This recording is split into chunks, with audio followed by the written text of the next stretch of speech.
Hello friends, मैं Manish Chopra APS online classes में आपका एक बार फिर से स्वागत करता हूं। पिछली कक्षा में हम सेलों का संयोजन के बारे में बात कर रहे थे और सेलों के संयोजन में मैंने आपको श्रेणी क्रम संयोजन समझा दिया था और मैंने आपको ये भी बता दिया था कि श्रेणी क्रम संयोजन का औचित्य तभी होता है जब बाह्य परिपथ का प्रतिरोध ज़्यादा हो और बैटरी का प्रतिरोध कम हो। अब आज हम बात करते हैं समांतर क्रम संयोजन की। समांतर क्रम संयोजन क्या होता है? जैसे ये 3 सेल हैं आपके,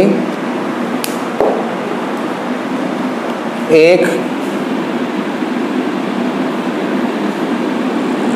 2 3, ये आपके 3 सेल हैं और आपने इन तीनों सेलों के धन सिरों को आपने एक बिंदु से जोड़ दिया, ए बिंदु से। इसी प्रकार से इन सेलों के ऋण सिरों को आपने एक दूसरे बिंदु से जोड़ दिया, बी बिंदु से। तो सब धन सिरों को अपन ने एक बिंदु से जोड़ दिया, सब ऋण सिरे को अपन ने बी बिंदु से जोड़ दिया। तो इस प्रकार के संयोजन को हम समांतर क्रम संयोजन कहते हैं। माना कि इस सेल का विद्युत वाहक बल कितना है, E1, आंतरिक प्रतिरोध कितना है, R1, इसका E2 आंतरिक प्रतिरोध कितना है, R2, इसका कितना है, E3, इसका आंतरिक प्रतिरोध R3। इसके कारण धारा कितनी प्रवाहित हो रही है, I1। इस सेल के कारण कितनी धारा प्रवाहित हो रही है, I2। इस सेल के कारण कितनी धारा प्रवाहित हो रही है, I3। तीनों धाराएं मिल रही हैं ए बिंदु पर जाके, तो टोटल धारा कितनी हो गई, I। अब इन सेलों को संयोजित करा, सेलों के संयोजन से आपको क्या प्राप्त होता है, बैटरी प्राप्त होती है। और इन सेलों से जो धारा प्रवाहित करी बाह्य परिपथ में, उस बाह्य परिपथ का प्रतिरोध कितना है, कैपिटल R। इन सेलों को संयोजित किया, ये आपकी बैटरी बन गई।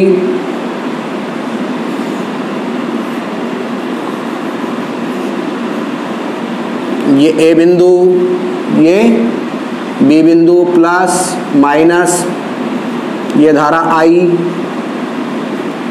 इसका विद्युत वाहक बल बैटरी का इक्विवेलेंट, इसका R इक्विवेलेंट। अब हम वही वाली बात पहले सेल के लिए ए और बी बिंदु के मध्य विभवांतर निकालें, तो VA माइनस VB बराबर कितना हो जाएगा, E1 minus I1 R1। I1 का मान निकालना चाहें तो I1 R1 बराबर कितना हो जाएगा, E1, इसको उधर ले जाएंगे, VA माइनस VB। तो I1 बराबर कितना हो जाएगा, E1 upon R1 VA minus VB upon R1। ऐसे ही दूसरे सेल के लिए निकालें तो कितना हो जाएगा, I2 बराबर E2 upon R2 VA minus VB upon R2। इसी प्रकार तीसरे सेल से धारा निकालें, कितनी हो जाएगी, E3 upon R3 VA minus VB upon R3। अब अगर अपन बैटरी के लिए बात करें तो ए और बी बिंदु के मध्य विभवांतर VA माइनस VB बराबर E equivalent minus I R equivalent. I का मान निकालना चाहें तो वही I बराबर कितना हो जाएगा, E equivalent upon R equivalent और VA minus VB upon R equivalent. दोनों समीकरणों की अगर अपन ये आ गया, यहाँ से अपन ये आ गया अपना, यहाँ पर अपन टोटल धारा और निकाल लेते हैं। टोटल धारा निकालना चाहें तीनों को जोड़ देंगे, कुल धारा I बराबर कितना हो जाएगा, I1 plus I2 plus I3। I बराबर मान रख दें E1 upon R1 VA minus VB upon R1, E2 upon R2 VA minus VB upon R2, E3 upon R3 VA minus VB upon R3। तो I बराबर कितना हो जाएगा, E1 upon R1, E2 upon R2, E3 upon R3। VA minus VB को common ले लें तो यहाँ क्या बचेगा, 1 upon R1, 1 upon R2, 1 upon R3। इसको समीकरण नंबर डाल दें आप 1, इसको समीकरण डाल दें आप 2। समीकरण 1 व 2 की तुलना कर लें आप लोग। समीकरण 1 व 2 की अपन तुलना कर लें तो समीकरण 1 व 2 की जब आप तुलना करेंगे तो कितना हो जाएगा, इक्वलेंट अपॉन R इक्वलेंट बराबर E1 upon R1 plus E2 upon R2 plus E3 upon R3 और 1 अपॉन R इक्वलेंट का मान कितना हो जाएगा, 1 upon R1 plus 1 upon R2 plus 1 upon R3। देखें ये इक्वलेंट अपॉन R इक्वलेंट का मान ये हो जाएगा, VA माइनस VB दोनों में है तो ये दोनों तो सेम हो जाएंगे। तो 1 अपॉन R इक्वलेंट का मान कितना हो जाएगा, 1 upon R1 plus 1 upon R2 plus 1 upon R3। अगर अब मान ले कि इस परिपथ में हमने स्मॉल n सेलों का संयोजन किया है, कितने सेलों का, स्मॉल n सेलों का, तो स्मॉल n सेल अगर समांतर क्रम में जुड़े हों तो E equivalent upon R equivalent बराबर कितना हो जाएगा, E1 upon R1, E2 upon R2, E3 upon R3 plus En upon Rn। और 1 अपॉन R इक्वलेंट का मान कितना हो जाएगा, 1 upon R1 plus 1 upon R2 plus 1 upon R3 plus dash 1 upon Rn। यहाँ तक हो गया अब आपका। अब मैंने मान लिया कि सभी सेलों का विद्युत वाहक बल समान है और आंतरिक प्रतिरोध भी क्या है, समान है। तब E equivalent upon R equivalent बराबर कितना हो जाएगा, E बटा R, E बटा R, E बटा R, E बटा R। ठीक है भाई। तो E equivalent upon R equivalent बराबर कितना हो जाएगा, R कॉमन ले लिया, E plus E plus E plus E dash E। तो E equivalent upon R equivalent बराबर कितना हो जाएगा, कितना हो जाएगा ये NE बटा R। तो E इक्वलेंट बराबर कितना हो जाएगा, NE बटा R इंटू R इक्वलेंट। ये R इक्वलेंट का मान निकाल लेंगे अभी थोड़ी देर बाद अपन यहाँ से। अब इसमें रख दें 1 अपॉन R इक्वलेंट, सभी सेलों का आंतरिक प्रतिरोध समान है, 1 upon R, 1 upon R, 1 upon R plus 1 upon R। तो 1 अपॉन R इक्वलेंट बराबर R एलसीएम ले लिया, 1 प्लस 1 प्लस 1 डैश 1। तो 1 अपॉन R इक्वलेंट बराबर कितना हो जाएगा, N बटा R, 1 1 1 सबको जोड़ेंगे तो N बार तक N हो जाएगा। तो R इक्वलेंट बराबर कितना हो जाएगा, R अपॉन N। अब R इक्वलेंट का मान आ गया, यहाँ पर रख दें। तो E इक्वलेंट बराबर कितना हो जाएगा, NE बटा R इंटू R इक्वलेंट का मान R बटा N से N कट गया, R से R कट गया। तो E इक्वलेंट बराबर कितना हो गया, कैपिटल E। और R इक्वलेंट बराबर कितना हो गया, R अपॉन N। अब वही अगर समांतर क्रम संयोजन से जो बैटरी प्राप्त हुई, उस बैटरी से I धारा अगर अपन ने बाह्य परिपथ में प्रवाहित की और बाह्य परिपथ का प्रतिरोध कितना है, कैपिटल R है, तब धारा प्रवाह का मान कितना होगा। देखें वही ओम के नियम से धारा प्रवाह निकाल लें।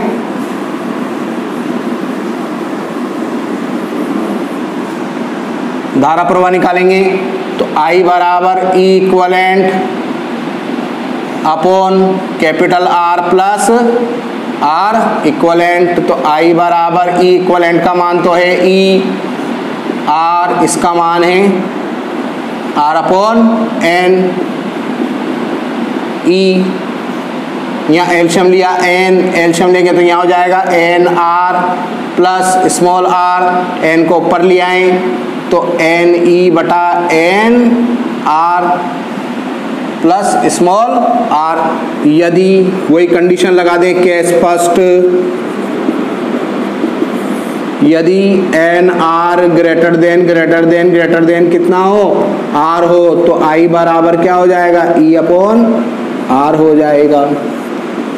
सेकंड कंडीशन, यदि एन आर लेस देन कितना हो स्मॉल आर, तो आई बराबर कितना हो जाएगा एन ई अपॉन आर। अब आपको दिख रहा है कि इस कंडीशन में तो धारा केवल एक सेल से प्रवाहित धारा के मान के बराबर हो रही है, जबकि इस कंडीशन में धारा कितनी गुना बढ़ रही है, स्मॉल एन गुना बढ़ रही है। तो अपने को धारा बढ़ानी थी, तो कौन सा समांतरक्रम संयोजन सही कब रहेगा, जब ये वाला मान मिले, और ये वाला मान कब मिलेगा, जब ये कंडीशन लगेगी। इसका मतलब बाह्य परिपथ का प्रतिरोध तो क्या है, कम है, और जो आपने सेल लगाए हैं उनका आंतरिक प्रतिरोध क्या है, ज्यादा है। तो जब सेलों का आंतरिक प्रतिरोध बाह्य परिपथ के प्रतिरोध से ज्यादा हो, तभी आपको क्या करना चाहिए, श्रेणी क्रम समांतर क्रम संयोजन करना चाहिए, अन्यथा फिर श्रेणी क्रम संयोजन करें। देखें भाई, विद्युत ऊर्जा क्या होती है। देखिए, अगर आप किसी परिपथ में धारा प्रवाहित करना चाहते हैं, तो अगर किसी परिपथ में आपको धारा प्रवाहित करनी है, तो धारा प्रवाहित करने के लिए आपको बैटरी लगानी पड़ेगी, और बैटरी के कारण आपकी क्या होगी, धारा प्रवाहित होगी। अब बैटरी को मैं बोल देता हूं विद्युत वाहक बल का स्रोत। तो अगर किसी विद्युत परिपथ में आपको धारा प्रवाहित करनी है, तो बैटरी के द्वारा, मतलब विद्युत वाहक बल के स्रोत के द्वारा जो कार्य किया जाएगा, मतलब बैटरी के द्वारा जो कार्य किया जाएगा, उस कार्य को हम कहते हैं विद्युत ऊर्जा। अब अपने को कार्य निकालना पड़ेगा। अपन ने मान लिया कि किसी परिपथ में स्मॉल टी समय तक कैपिटल आई धारा प्रवाहित हो रही है, तब इतने समय में प्रवाहित आवेश की मात्रा कितनी हो जाएगी, Q बराबर आई इंटू टी। अगर परिपथ का प्रतिरोध, बाह्य परिपथ का प्रतिरोध कैपिटल R हो, तो ओम के नियम से V बराबर क्या हो जाएगा, आई आर हो जाएगा। तो अगर आप धारा प्रवाहित कर रहे हैं, इसका मतलब आवेश को एक स्थान से दूसरे स्थान तक ले जा रहे हैं, तो बैटरी के द्वारा आवेश को एक स्थान से दूसरे स्थान तक ले जाने में अगर अपन कार्य निकालें, तो W बराबर हो जाएगा V इंटू क्यू। कहाँ से आया, V बराबर W अपॉन क्यू से। तो बैटरी के द्वारा किया गया कार्य, इस कार्य को ही अपन क्या बोलेंगे, विद्युत ऊर्जा। इसको अपन ने व्यक्त कर दिया H से, विद्युत ऊर्जा को हम व्यक्त करते हैं H से। V का मान है IR और Q का मान है IT। तो H बराबर कितना हो गया, I स्क्वायर RT, या करके लिखे IR IT अपॉन, सॉरी इसको मैंने दो पार्टों में तोड़ दिया, IR आई दो बार, तो आई को इधर लिख दिया। IR बराबर होता है, V बराबर होता है IR, V बराबर होता है IR, तो यहां पर लिख देंगे VIT। ठीक है भाई। अब चूंकि I बराबर होता है V अपॉन R, यहां रखें H बराबर I का मान रखें V square upon R square into R T, ये R से R कट गया, H बराबर क्या बच गया, VT बटा R। तो ये तीन फॉर्मूले निकल गए। ठीक है, एक ये और एक ये आवश्यकता के अनुसार विद्युत ऊर्जा का कोई सा भी फॉर्मूला काम में लिया जा सकता है। विद्युत ऊर्जा का जो मात्रक होता है वो होता है आपका किलो वाट घंटा, और किलोवाट घंटे को हम बोलते हैं यूनिट। जो आपके घरों में मीटर लगा होता है उसकी रीडिंग जो होती है वो यूनिट में होती है। यूनिट का मतलब होता है किलोवाट घंटा, और 1 किलोवाट घंटा हार्स का मतलब होता है 3.6 × 10⁶ जूल। ये आपका विद्युत ऊर्जा का मात्रक आ गया। अब आता है विद्युत शक्ति। विद्युत शक्ति, अब देखो आपको पता है शक्ति होता है एकांक समय में किया गया कार्य को शक्ति कहते हैं। अब कार्य अपन ने निकाल लिया, पूरा कार्य। अब अगर अपन एकांक समय में कार्य निकाल लें तो वो शक्ति होगी।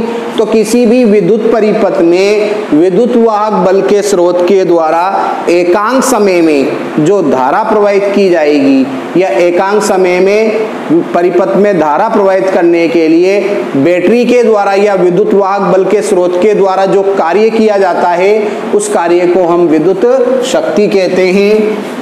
P बराबर हो जाएगा W/T। तो P बराबर W मतलब H। अब H का मान कितना था, I²RT, एक फॉर्मूला ये था, या एक फॉर्मूला था VIT, और एकांक समय में निकालना है तो T।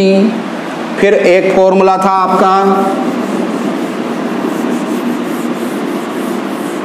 ये वाला, या P बराबर V²T/R/T।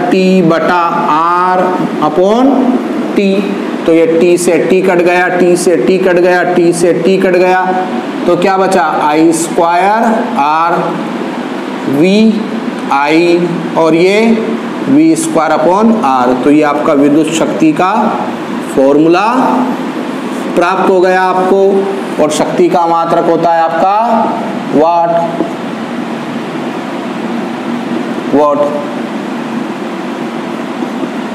बड़ा मात्रक होता है अश्व शक्ति, 1 हॉर्स पावर। अश्व शक्ति 1 हॉर्स पावर बराबर होता है 746 वोल्ट। एक अश्व शक्ति बराबर होता है आपका 746 वोल्ट। तो यहाँ पर आपका यह चैप्टर समाप्त होता है। धन्यवाद।